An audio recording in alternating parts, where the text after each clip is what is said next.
Good afternoon, everybody. Welcome. Thank you so much for joining us for this afternoon's webinar. I think people are just filtering through, so we'll just give it a moment or so before we get going. But really lovely to have so many of you with us. This afternoon's session will focus on how you can master your application for the Oxford Executive MBA. So myself and Alex will be sharing some tips and advice based on our experience about what you can do to position yourself well as you're considering or in the process of applying for the program. Get to the next slide, Alex, please.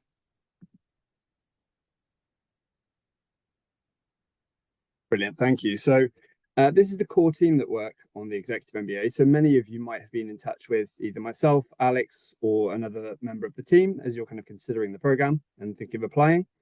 So just to briefly introduce myself initially, so I'm Joe Nicholson. I'm the Associate Director for Recruitment and Business Development on the Executive MBA. And with me is my colleague, Alex McNamara, who's the Senior Admissions Advisor for the program.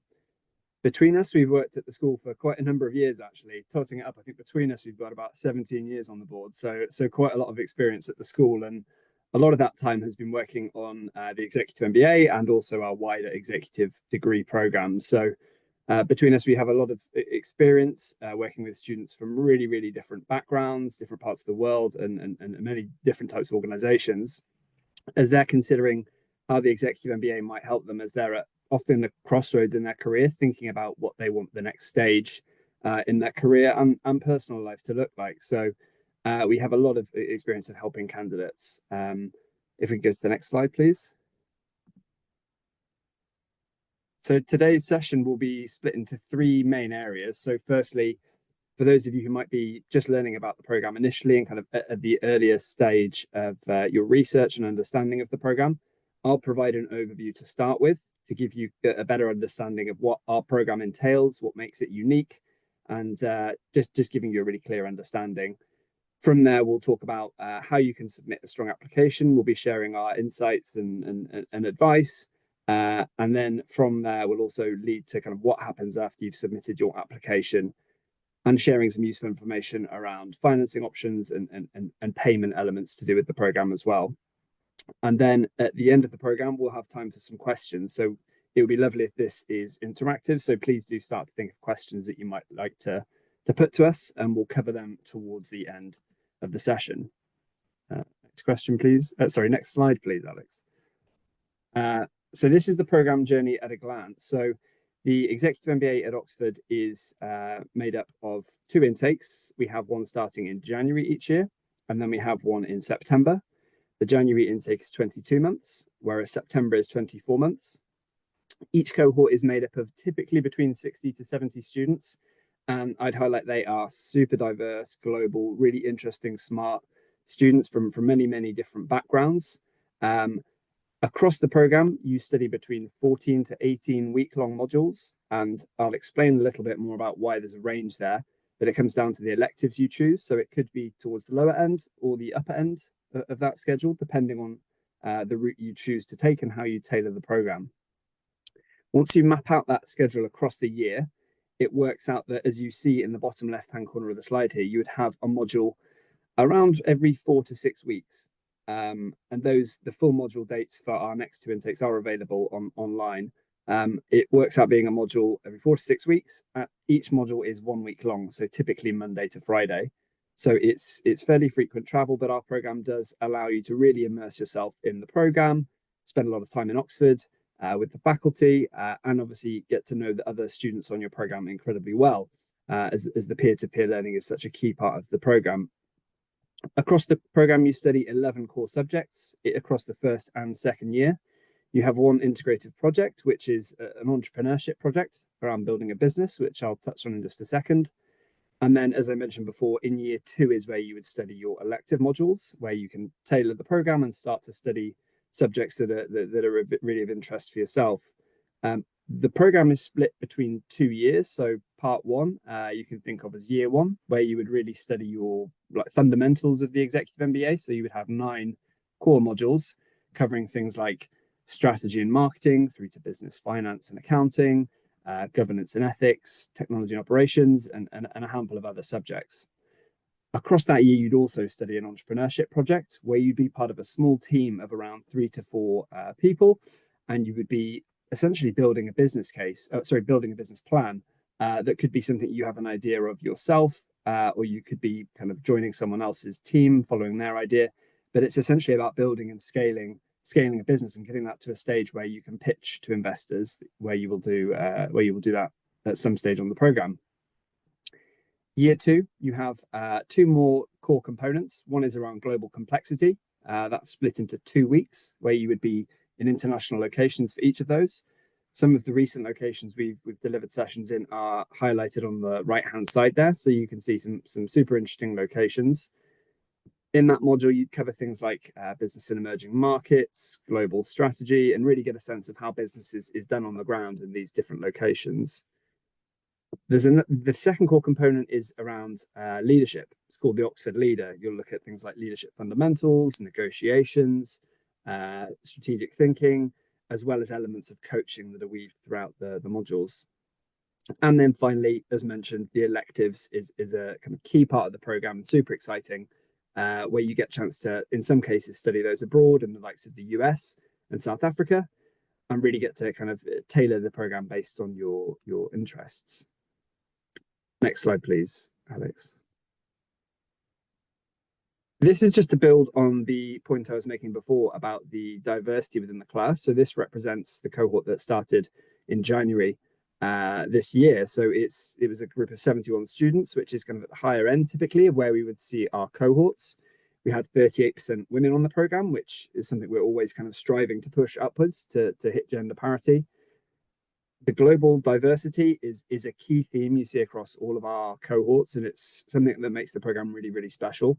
We have 38 different nationalities in this cohort, and people are based in a similar number of countries as well. It's around 30 or so different countries. The average experience level is usually around 14 to 16 years. So really, really experienced group of people, ranging from anywhere from kind of high potential middle management or early career through to people who are C-suite director level, already running their own organizations in many cases. And then the employment sectors, which really helps kind of facilitate the peer-to-peer learning side of things and creates a really, really diverse group of students as part of the experience. So this is a bit more of a detailed view of January, but it kind of is a similar story if you look across other cohorts. Very, very global, very, very interesting, diverse people from very different backgrounds. Next slide, please, Alex. And this is just to go a little bit deeper on the international point. So typically we'll see around 70 to 80% or so of candidates will be based outside of the UK. So we have people traveling in for each module. So it creates a super, super international flavor to the program and gives you a chance to really understand a lot about markets outside of your own kind of native region. So super, super interesting, very, very diverse. And again, this is a snapshot for January, but it's a similar story if you look across other cohorts, and it's a key differentiator with our program, I would say. Next slide, please. The industries that are represented, again, really, really diverse, really something that makes our program super interesting to candidates. There's a real thread of entrepreneurship and entrepreneurial thinking, and it attracts a lot of people from that background or with a clear interest into kind of pivoting into that space. But in addition to that, we have people from lots of different sectors, some that you might expect on our Executive MBA, on many other Executive MBAs globally, like financial services, consulting, IT, tech. But we also have people coming from what you might consider more non-traditional backgrounds, like people from government organizations, NGOs, nonprofits, academia as well, and many, many industries in between. So hopefully that gives you a snapshot of the program, of the types of students we attract, and what makes our program special with the blend of international diversity, a ton of different industry sectors and perspectives, creating a really kind of cohesive and diverse melting pot of experience and perspectives. I'm happy to take questions towards the end of the session if there are any of these points that you'd like further detail on and would like to discuss. But for now, that's it from me. I will hand over to my colleague Alex to tell you a little bit more about the application process and the admissions. Thanks, Joe. Hi, everyone. My name is Alex McNamara, as Joe introduced earlier. I've worked at the Cyber School for about 10 years. And more recently, I've been working within MBA admissions, and it's my role to communicate with you once you submit your application, ensure your application is reviewed by our admissions committee. If you're made an offer, I'll be in contact with you about that at the end of the process. So I'm here today to share my experience of working with our admissions committee, to talk through some tips, some do's and don'ts for the application process, and what to expect from the process as well, and what you'll need to submit. So firstly, on this slide, you'll see a snapshot of our admissions requirements, our criteria advertised on our website. And I'm going to talk through each one in full to detail what you'll need to provide in order for you to demonstrate you meet that criteria. Now, the first one, and one of the more important ones, as Joe's been talking about, is the experience. So we ask that candidates have a minimum of 5 years management experience.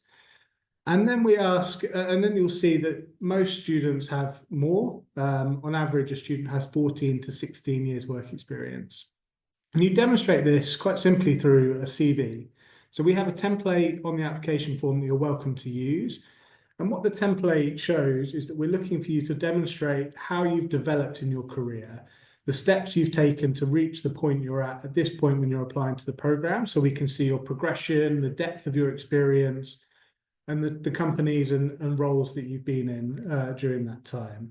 So even though you may have that 14 years or more experience of an average candidate student in our class, we still want to see your experience from the beginning. So make sure you're detailing that on your CV. Usually a CV will be 1 to 2 pages. Try and keep it brief. We don't need too much information because there are other opportunities that I'll talk through to demonstrate the impact that you're having within your role. You'll also be able to talk through your management experience within your essays as well. And I'll talk through that a bit more too. So next, I'm going to talk about the academics. So we ask that all candidates have an undergraduate degree of at least a second-class uppers or international equivalent. We require transcripts for all degrees. And a transcript is like the image you'll see on the right-hand side here. The transcript shows the modules you studied on your degree and the grades you achieved in each. We require these for all degrees. So if you've got an undergraduate degree and graduate degrees, we'll require them for those as well. And this is a requirement that our admissions committee will want to review just to see the type of subjects you've studied, how you've dealt with academic programs in the past, and give us an idea and indicator of how you might perform on the MBA program. If you don't meet that experience, it doesn't exclude you from applying. You can still apply if you don't meet the requirement or your grades weren't as good as that 2-1 or equivalent. But you'd need to show on other aspects of your application where you add value to the program and your application through your work experience or your GMAT score.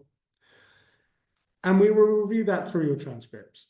So if you haven't got them already, most students, it's been quite a while since they last studied, so they may not have them. You can order them from the university you studied at. That's something I'd recommend you do now, because it can take a couple of weeks or a few weeks for the university to provide them to you. You can apply without your transcript, but your application won't be reviewed until it's complete and we've got those documents.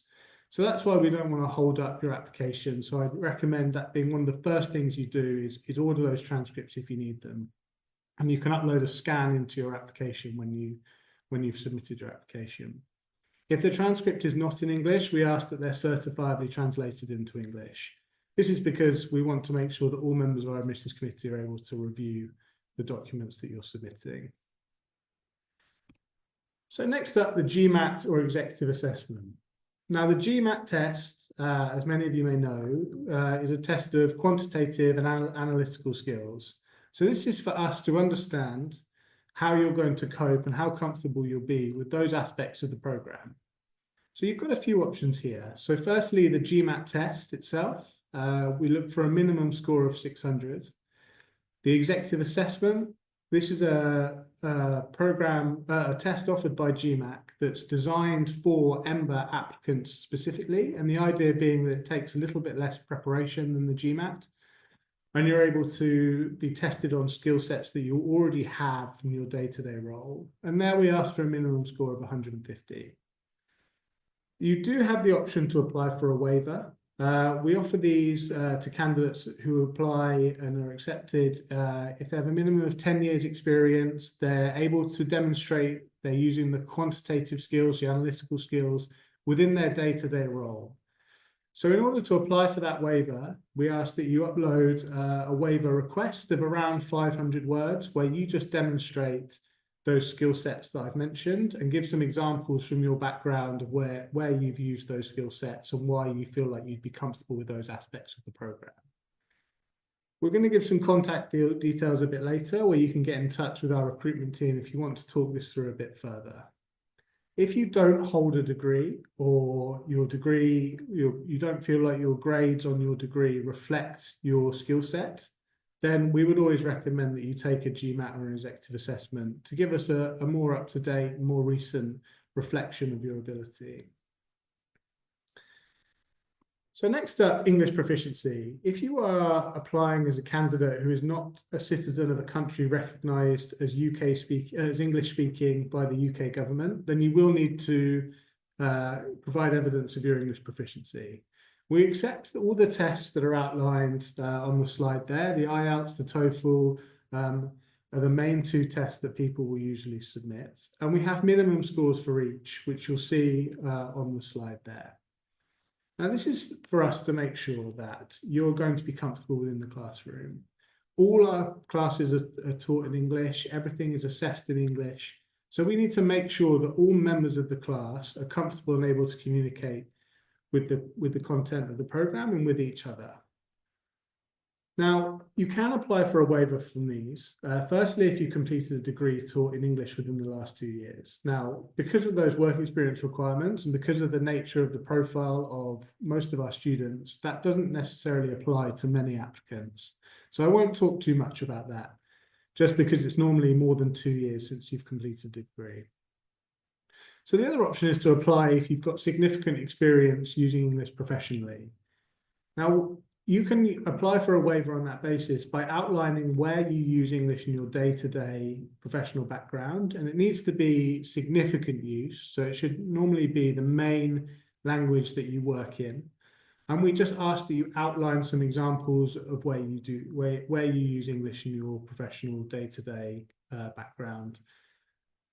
Mainly looking at things like writing, speaking, listening, and reading, and so on, and making sure you're providing examples for us to review. You're also going to be able to demonstrate this through the essays, which I'm going to talk about a little bit more. And then if you're invited to interview, then also that will be something that will be assessed at that point too. So next up is references. Now, we ask for a minimum of 2 references. We recommend these are professional references. We should be at least 1 professional referee. You could have an academic reference, but again, because it's been usually so long since you've studied, we normally ask for 2 professional references. The reference is an opportunity for us to understand a little bit more about the impact that you're having in your professional background from the perspective of someone like a colleague or a line manager. So you should select someone who knows you well. It should be someone who's going to write a detailed reference and going to provide that context about you and your job and the type of things you're doing day to day, so that we can really get to know you a bit better.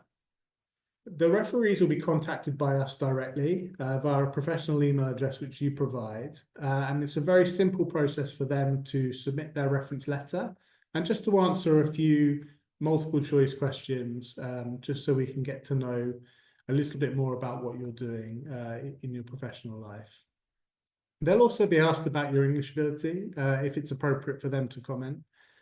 Now, this is quite important in that you might be tempted to select someone that's really quite senior, maybe at the top of your organization, but might not know you very well, and therefore the reference that they submit might not be very detailed. So we really do recommend you look at your line manager or a client or someone who knows you well. If you're an entrepreneur or you own your own business, then you might consider someone like a business partner or a client that you work with closely, or a legal colleague or someone like that. Just somebody who's really going to be able to talk about you and what you're doing. It should not be family or friends. So don't select someone who's going to offer a personal reference. it really needs to be professionally focused, because that's how we get to know you more and understand about your professional life. The last thing I'll mention is that this is another thing that can slow down your application. Now, the referee that you select might be busy and they might not be able to submit your reference straight away. So you can input their details into your application form, and as soon as you do that, we will contact them with that easy process for them to submit their reference. You will be automatically kept updated if they submit the reference. So we recommend you do that early. You can apply even if the referee has not submitted their reference, but again, your application won't be reviewed until it's been submitted. So it is suggested that you really do that as early as possible. It's quite an early part of the application form for that reason. And then that can prevent your application being delayed further down the line. Now on to the essays. You'll see that we ask for 3 written essays and 1 video essay. And those subjects, those titles are on the slide now. You'll see that the biggest essay is essay 3. It's 2,000 words, and it's an assessment of your analytical ability, your written ability, how you form an argument, how you assess an argument. If you're applying for a GMAT waiver, an English waiver, then this is one way that we're able to see what type of content you're producing and assess those skill sets that are also looked at on the GMAT and IELTS or TOEFL tests. So essay 3 being 2,000 words is the one that you'll put the most time into.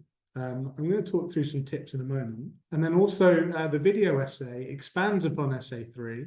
So you'll see in the essay 3 title, you'll be asked to outline 3 action plans. And then in your video essay, you'll be asked to present and pitch on those 3 action plans and look at which one you might select if you were to select one and you were to take those ideas to your senior leadership team. Now, some tips on the essay. Read the questions carefully, particularly the word count. The word count is one of the most important things that you can pay attention to in your whole application. Essay 3 is a 2,000 word essay, so you should be looking to meet that word count. If you don't meet that word count, then it really makes it difficult for our admissions committee when they review your application to get a true reflection of your ability. So you'd be letting yourself down by not meeting that word count.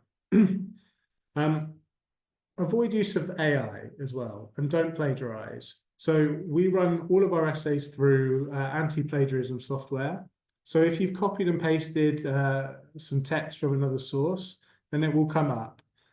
If you haven't referenced, then that will obviously be an issue. And if you've used AI to write the essay, then your application may be rejected due to that. It's usually very obvious if a candidate has used AI.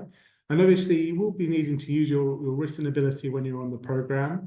So we really want to see what your writing style is like. There's no particular template answer that we're looking for. We're just looking to get to know you a bit better. And then when you're in your interview, we'll be discussing your essays with you further, so we can understand the type of potential contributions you would make if you were in the class. So then some fairly some tips here that we just suggest that may seem fairly obvious, but just check your spelling, your punctuation, your grammar. Assume that the audience is not familiar with your industry, because they may not be. So explain any acronyms or abbreviations that you have. And enjoy the process, as I say. Allow us to get to know you a bit better, understand your skill sets. This isn't a trick question. There's no like correct right or wrong answer. We just want to see how you develop your arguments and the type of analysis that you're providing. And as I mentioned earlier, this will form part of the interview process if you're invited. So here's a little bit of what the application process looks like. So we have the online application form, which you'll submit, providing those documents that we've talked through. And then your application, once complete, will be reviewed by our admissions committee in the next application deadline that you've applied for. And at that point, you can either be invited to interview or your application may be rejected. If you're invited to interview, we'll look to arrange the interview at the earliest mutually convenient time between you and our panel of interviewers. And then after the interview, there'll be a final review by our admissions committee. And again, your application will either be successful at that point or unsuccessful, and it may be rejected. So a little bit more about the interview. So it'll be a one-to-one online conversation with a senior member of the school. It could be a member of faculty. It could be an industry advisor who works with our careers team and is a specialist in a particular industry. And they will have read your application in detail and they'll be wanting to talk through it further. So again, in particular, your essays that will come up, we suggest you read through your application again. In particular, familiarise yourself with essay 3 because that's something that will be discussed in detail. And they might challenge you on the ideas you've had and have a discussion with you about those. So again, it's particularly important that you've really put some time and thought into your essay. You've done your video essay as well, so they'll have watched that. And again, they'll be talking through that with you. And this is really another chance for us to get to know more about you. We have a really diverse class in terms of nationality, professional background. So we want to know more about you. We want to welcome applications from lots of different backgrounds and get to know you more in the interview. Familiarise yourself with the program, the motivations you have for pursuing this program, and what you might be looking to gain from it. So really look into things like the program content or any particular aspects of the university or the program that you might be looking to leverage, say for a career move or career progression or an opportunity to self-reflect or anything like that. And then if you're successful, we'll let you know via email and we'll send you a detailed offer pack, which we'll run through with you if your application has been successful after interview. So next over, I'm going to pass back over to Joe, who's going to talk a little bit more about some financing, the payment process, and the application deadlines that you can apply for. Great, thank you, Alex. Super useful insights. And I think on that previous slide, that was a group of I think it was our S23 cohort experiencing a tradition that's very well known in Oxford for our rowing, with a fierce rivalry against Cambridge. And there's always the opportunity to do a bit of punting as well, which is one of the things that is a bit more unique to Oxford. So that could be you. Hopefully, definitely looks like the summer there, but that could be you in the next few months, hopefully. Just to tell you a little bit about the payment process, kind of once you're a bit further along in the process, and hopefully you've been offered a place, as this is something that comes up quite frequently in conversations that we have with candidates. So, as part of the application process, there is a fee of £75, which is required to submit your application. There are some exemptions to that based on domicile, so do have a look at that. Information is on the kind of Central University website if you'd like further information. Once you have applied, gone through the interview process, and hopefully been offered a place, to secure that place, it would be a 15% deposit that's required as part of the tuition fee within 30 days from your offer. And that will then secure your place and mean we can get the process moving on things like your college application and a few other bits to do with onboarding. Following that, as you get closer to starting the program, around 50%, or sorry, exactly 50% of the tuition fees will be due about a month or so before you start the program. And then the final 35% would be due 10 months into the program. And those terms are fixed. I should just say there aren't really any exceptions to that. So it's worth kind of planning early, thinking about your application, speaking to your organization, which we'll talk about shortly, so that you can kind of explain the terms and prepare as well as you can. And the current fees for the September 2025 intake and January 2026 intake are a bit over £124,000. Those are the two live intakes that we're recruiting for at the moment. So a bit more information about financing your Executive MBA, and there's a helpful QR code that you can scan there that will take you through to our webpage to share information about the scholarships that we offer directly through the business school. But these are some key things we encourage candidates to think about as they're going through the process. So the first bit, which is critical for a lot of people, is thinking about company sponsorship and having a conversation with your organization to understand what the precedence is there and if it's feasible for them to support you financially, but also in terms of study time and study allowance through the program. So that can involve building a business case, and we have some useful information online about that, and we've run some webinars in the past where we've discussed that with previous students and alumni who have successfully built a business case and got support from their organization. And in the coming months, we'll be sharing a little bit more about that online as well. So there'll be some fresh information for you there. But definitely that's a key thing to start thinking about early as you have those conversations with your organization, as it will be key to have their buy-in. And I would stress that it's worth reaching out to the recruitment manager for your region to have a conversation about that in a bit more detail. There are a number of different private loans out there. This can vary quite widely depending on sometimes, industry you're in, where you're based, what your background is. There are things like educational loans, US private educational loans as well. Prodigy Finance and Lendwise are two organizations that have certainly funded students in the past. So those are the organizations that we usually direct people towards if they're looking to explore that option further, as well as other bank loans and options out there. We have external scholarships through the Central University. There's a QR code there that you can scan for more information. It has a really, really helpful search function where you can narrow it down by category and find scholarships that you might be eligible for. Often with those, there isn't anything else you need to do other than you'll be considered for those if you're eligible. The scholarships through the business school, though, are the main ones that I would suggest you look at. So we manage these ones internally. We have a range available. The top few categories are definitely worth taking note of. I'll talk through them in a bit more detail. So we offer directors awards. They are open to everybody to apply for. That would involve putting forward a strong application for the program. Each element that Alex went through needs to be really strong. You also need to perform well when it comes to the interview stage of the process. But in addition to that, you would need to provide a statement as part of your application that will be reviewed and considered. And what they're looking for as a committee would be to see that you meet the criteria that's outlined for each particular scholarship. We have an Oxford Community Scholarship, which is eligible for alumni from specific programs at the business school and the university more widely.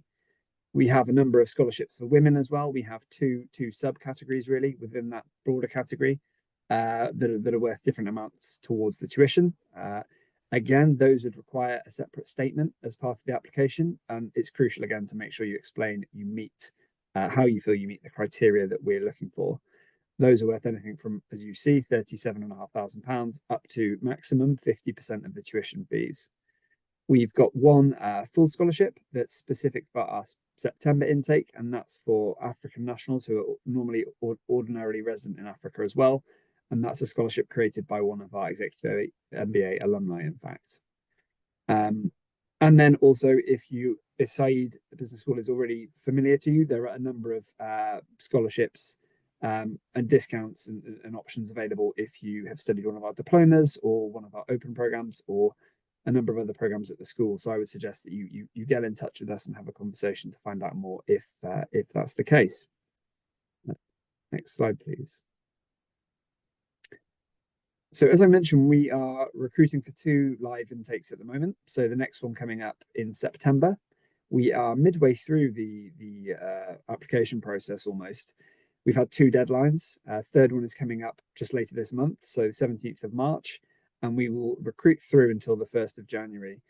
So there's still certainly time to apply, but depending on where you're at in the process, you may need to think about getting your skates on to make sure you meet one of our deadlines. Online, we have an associated timeline published to each of these deadlines, so you have a really clear sense of how you will move throughout the process, depending on when you apply from when your application will be initially reviewed, and you'll have a decision through to when you would be invited to interview, through to when you'd hear back from that interview, and then receive a final decision. So these are the deadlines to think about for September. Next slide, please. You'll notice the first 3 are the same for our January 2026 intake. So if that's also something you're considering, then the deadlines are the same. We will, however, recruit through until the 10th of November for that. And with both of these intakes and deadlines, I'd stress, it's always worth applying earlier in the process to, secure support from your company, secure funding, and generally plan ahead, obviously, with the program being a big commitment once you get going. The scholarship funding I mentioned before is allocated at each stage. So we will consider and review applicants and make awards to strong candidates at stages throughout the process. So that's something to consider as well. But yeah, that's the timeline for January and September.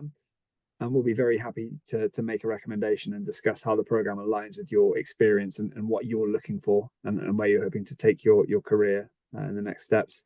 And from there, we can book a call, and that's something we do with each candidate that looks like on paper they're a good fit for the program, because it's nice to find out more about you and your interest in the program and make sure those two things align. But it's also a great chance for you to ask questions and learn more about the program so that it's super clear for you. And finally, it's always worth coming to see us at one of our events, either in region or obviously in Oxford. If you're able to make it here, that's the best thing to do so that you can really experience the program and the city firsthand. We'd love to see you here, so please scan the QR codes if you'd be interested in taking one of these next 3 steps, because we'd love to continue the conversation. But for now, in today's session, thank you so much for attending. It's been great to have so many of you with us. There will be a recording of the session available that will be, I think, sent out at the beginning of next week, so you can recap on this and yeah, revisit any bits where you might need to get further clarification. But for now, thanks so much for joining us, and we hope to see you at Oxford in the near future. Thanks, everybody. Thank you. Thanks. Bye-bye.